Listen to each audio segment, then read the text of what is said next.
In this tutorial, we will teach you how to create a calculation query in Microsoft Access.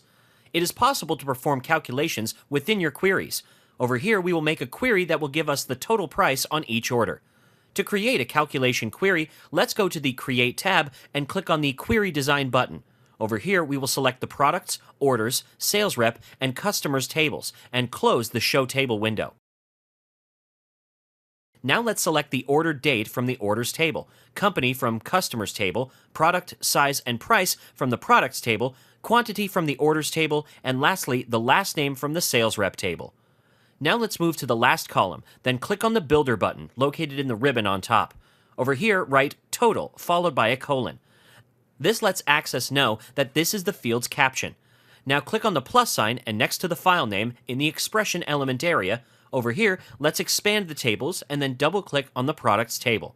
With that done, let's click on Price over here, and notice that in the query, it has been updated. Now let's add an asterisk sign in the query for multiplication. Then go down to the Orders table and double-click on Quantity. Now let's click on the OK button to proceed, and click on the View button to check the output. And there you have it. Over here, you can see the details, such as the order date, the name of the company who ordered, the size of the product, quantity of the product, name of the salesperson, and total price for their order, which is being tabulated through the query we just entered.